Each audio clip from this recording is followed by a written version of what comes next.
All right, let's make this checklist. Hi, I'm Noah, and if you missed it, a couple of videos ago, I talked about the top 3 tools you need for your OSCP, and I also mentioned my checklist and did a brief walkthrough of it. Clearly, there was a lot of interest in that particular template and my notes, so in this video, I'm going to walk you through how to make a starter template in Notion and give out my starter template that I built all of my checklist off of. Let's do it. So let's jump straight into building this checklist. But the first thing we do before we even start thinking about Notion is asking ourselves, what do we want out of our checklist? And we can go a couple different routes. The first route is the copy and paste bin. Essentially, you are taking commands that you're learning and you are putting them in a Notion so you can go back later and copy and paste. It's almost like a dictionary for your commands. And this is the kind of approach that you want if you always are forgetting syntax, or if you are really struggling with remembering what commands do certain actions and things like that. So the first approach is the copy and paste bin. The next approach is the methodology bin.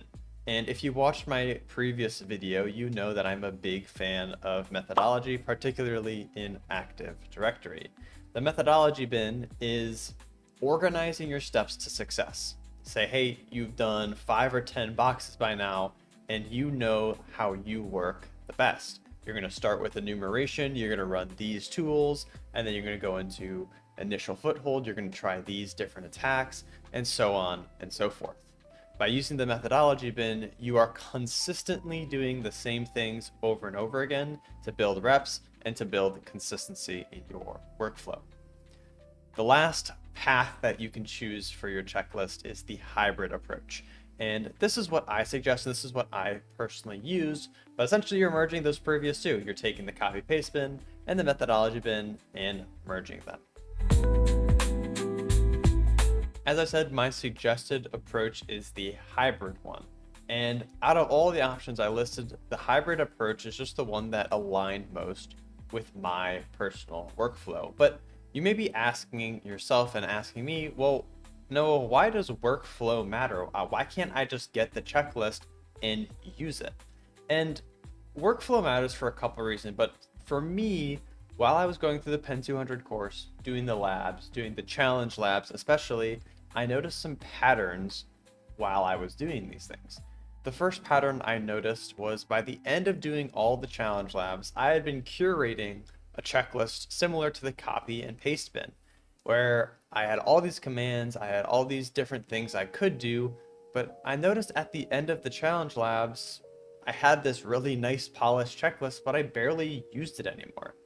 I created all the things that I needed to know and all the information from the Pen 200 course, but I was in such a good groove and a good flow state when doing the boxes that I barely even needed to reference this cheat sheet anymore because I had it all in here. I had it from the reps and the practice that I did. I had it all under my belt and I didn't really need a reference sheet. Now, were there some scenarios where I was using a super specific tool in a super specific use case and then I needed to reference the cheat sheet? Yes, and you will encounter those. And that's one of the reasons why having this hybrid approach is good. But realize that some patterns that you notice about yourself will determine how your cheat sheet or your checklist changes from mine in the starter template I'm going to give you to yours. Another great thing about the hybrid approach is how think on your feet and adaptable it is. I only reference the cheat sheet in a specific scenario or if I was stuck. By organizing and using the cheat sheet in a organized by methodology and then commands inside of those methodologies, I was able to easily reference where I was and where I was stuck and compare it to my cheat sheet and see if I was missing anything. In the starter template I'm going to show you at the end of the video, I have a reminder section for each section of the exam. I have an Active Directory reminders and a standalone reminders. And these reminders will serve as both helpful hints for you, but also refreshers to your brain, because when we're in the moment, when we're stressed taking the exam, it's easy to forget stuff. It's easy to look over basic fundamentals things that we've been practicing. So using a reminder sheet is a great idea, and that is possible through this hybrid approach. Before wrapping up this section, I want to get one main point across. I want you to understand and think about, how do you think and how do you react when you're under pressure? When you're doing these boxes, when you're hacking the box or you're doing a try hack me room, how does that go for you? What does your thought process look like? How do you feel throughout that process? Because by analyzing what you're doing while you're solving the machine, you're going to be able to reflect that and reflect your workflow into a approach and into a checklist. So for example, if you're very good at thinking on your feet and just hopping straight into the box, straight into an Nmap scan and going from there, then you may not need the copy and paste bin, because it's likely that you already know all the commands and you're used to them. On the other side of things, if you like having a ton of structure and a ton of consistency in your workflow, maybe having a copy paste bin or the hybrid approach is better for you, because you can stick to, hey, we're in the enumeration step, or we're trying to get an initial foothold, we're laterally moving, we're doing privilege escalation. So take these things into consideration when building your checklist and when looking at the template checklist. How do you work? How do you think? And what approach is best for you? Alrighty, with all of that being said, let's jump straight into the starter template that I made for the hybrid approach. And of course, the download link for this Notion is going to be in the description, so go check it out if you are interested. So here we are, OSCP hybrid starter template, and I'm going to leave a link to this video in this template, so a couple months down the line you can revisit it and revisit my explanations and rationale for some of these things. So first off, I want to go on the right hand side here and explain how this checklist is actually organized. And it's organized in a way that is and can serve as a general source of truth for your exam. So before the exam, I have kind of general reminders and exam structure. During the exam, I have the AD cluster and the standalone machines. And then I have, either after the exam or while you're practicing, just general tools and commands that are helpful. So we're going to start at the top. It's just going to go straight top down. We're going to talk about the exam structure and nuances. And I got all of this information from the official OSCP exam guide. I leave that here so you can go check it out for your own and add anything that you want. I have their sort of syntax and what you need to do for when submitting flags, just because it's a great reminder and it's a good thing to practice. I also have exam connection here. So how do you use their VPN? Pretty simple stuff. And of course, lastly, I have reminders here saying, hey, enumeration is the key. If you get stuck, step back, review the steps, and try harder. I have a couple reminders here from the official page saying, you're talking about only using Metasploit once, only using authentic resources, like you can't use generative AI like ChatGPT or Gemini or any of those. And then talking about how the targets are going to contain proof, local files, and everything's just going to be detailed in the exam control panel. And I really encourage you, for not just this section, but for every single section, this is a starter template. This is not going to be enough for a lot of people to go out there and pwn the exam. And you're going to see this in further sections. So if you read something online or you visit a Reddit post and you see something that you think is worth remembering and writing down, come back to this template, write it down, and then revisit it before your exam. Moving on, we have just general exam reminders, and same thing that I just mentioned. If you read anything online that you think you should note here, do it here, because you're going to always see this. Every time you go to the checklist, this is the first or second thing you're going to see. So I talk about, for example, hey, do full port scans, do UDP scans, use big word lists, and of course, think outside the box. And these are general exam reminders that apply to both the AD cluster and the standalone machines. Speaking of, this is, and you see I kind of have it sectioned off here, this is the active exam environment. So I'm going to start in the AD cluster.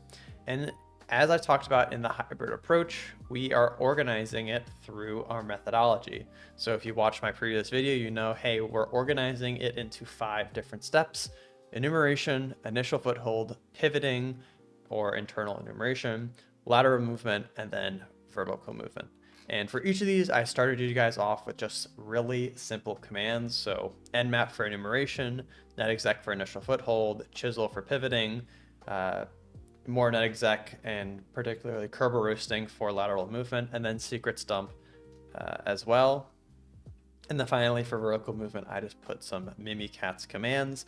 And again, these are all very, very simple, base level, and shouldn't be enough for you to pass the OSCP. So I recommend going in here, right, adding your own checkbox, saying, hey, let's also talk about, I don't know, enumerating services. And then you're going to go down here /code and say that, you know, let's get services in PowerShell. And doing these kind of things, expanding on what I already have here, is going to give you the detail you need for when you're in the exam and you forget a command and you don't want to Google it. You can, again, return to your source of truth. This checklist should act as your source of truth going forward. And similarly to the general reminders list, I have reminders at the bottom specifically for Active Directory. So I link my video here for methodology, enumerate machines till the end, check SMB shares with netexec, just really general stuff. And I encourage you, change this around. If there's particular things that you forget when doing Active Directory, put those here instead of this boilerplate stuff. And then I format the standalone machine section the exact same way. So we have it in 4 different phases: enumeration, initial foothold, lateral movement, and vertical movement with commands for each. Again, nmap, ffuf, SQL injection, looking for internal points, internal ports and services with ss, and then sudo-l for privilege escalation. Again, expand on this. What kind of other initial foothold have you learned about and have you seen in the challenge labs and the practice labs, and what do you want to remember when it comes to exam time? And again, reminders, whatever you are forgetting, put it here. Make sure that you are not leaving anything off the table. And if anything, the reminder section should be the most detailed, because it is the methods and the reminders that you're going to look at when you're stuck. When you're in hour 13 of the OSCP and you don't know where to go, this is where you go. You go to your checklist, you go to your reminders, and you see, I forgot a particular privilege escalation or vertical movement technique. This is where I need to be. This is what I need to try next. It's going to give you ideas to try next, and it's going to give you those breakthroughs that you need to pass the exam. So those are the active exam sections. And then at the bottom here, I just have other helpful tools and commands. So things that kind of fit into both or don't fit into either. We have file transfers. So on Windows and Linux, some custom tooling. And of course, if you have made any custom tooling, or if you have other documented custom tooling that you want to put here, I just have netexec spray and Penelope. And then finally, finishing it off with external resources. Any other resources that you come across during your studying process that you want to go back to, maybe check out the external resources at the bottom of your checklist. So I have hack tricks, netexec, and then I found this GitHub, which is a very detailed list of resources and is a great repository. So go check it out. But yeah, that is it. It's really simple, and it's designed to be simple. I don't want this to be a super complex and unorganized version of my checklist. I want this to be a starter template for you. I want this to be a place where you can go during your exam and get the answers that you need. But that's going to be it for this video. Thank you guys so much for 1,000 subscribers. It's kind of crazy to me that I get to make these fun videos and actually impact people and teach smart people smart things. So I try my best, and hopefully you guys have been enjoying the content recently. I assure you more content is coming in the future, so stay tuned for that. That's it for me. Thank you so much for watching, and stay tuned for the next one. I'll see you then.